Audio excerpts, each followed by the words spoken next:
Hello, ചോട്ടാ മുംബൈ എന്ന ചിത്രത്തിൻ്റെ ഏറ്റവും പുതിയ പ്രീസെയിൽ കളക്ഷൻ റിപ്പോർട്ടാണെന്നൊരു വീഡിയോ ഭാഗത്തെ വീഡിയോയിലേക്ക് മുൻപ് വീഡിയോ ലൈക്ക് ചെയ്യുക, ചാനൽ സബ്സ്ക്രൈബ് ചെയ്യാൻ വേണ്ടി ശ്രമിക്കുക. മോഹൻലാൽ, സായ്കുമാർ, സിദ്ദീഖ്, മണിക്കുട്ടൻ, കലാഭവൻ മണി എന്നൊക്കെ പ്രധാന കഥാപാത്രങ്ങളായി നാളെ ജൂൺ 6 തിയേറ്ററുകളിൽ വീണ്ടും 4K റീ റിലീസിനെത്താൻ പോകുന്ന ചിത്രമാണ് ചോട്ടാ മുംബൈ. എല്ലാ സിനിമാ പ്രേമികളും ഒരേപോലെ ചോട്ടാ മുംബൈ എന്ന ചിത്രത്തിൻ്റെ ഓരോ അപ്ഡേഷനും അറിയാൻ വേണ്ടി കാത്തിരിക്കുകയായിരുന്നു. ഫൈനലി ചിത്രത്തിൻ്റെ അഡ്വാൻസ് ടിക്കറ്റ് ബുക്കിംഗ് ഇപ്പോൾ ഇതാ ബുക്ക് മൈ ഷോ എന്ന ആപ്പിലൂടെ ആരംഭിച്ചിരിക്കുകയാണ്.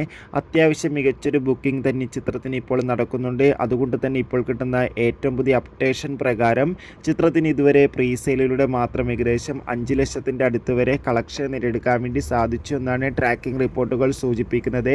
കാത്തിരിക്കാം നമുക്ക് ചോട്ടാ മുംബൈ എന്ന ചിത്രത്തിൻ്റെ കൂടുതൽ കളക്ഷൻ റിപ്പോർട്ട് അറിയാൻ വേണ്ടി. എത്ര പേര് ചിത്രത്തിൻ്റെ റീ റിലീസിനായി കാത്തിരിക്കുന്ന കമൻറ്റ് ചെയ്യാൻ വേണ്ടി ശ്രമിക്കുക.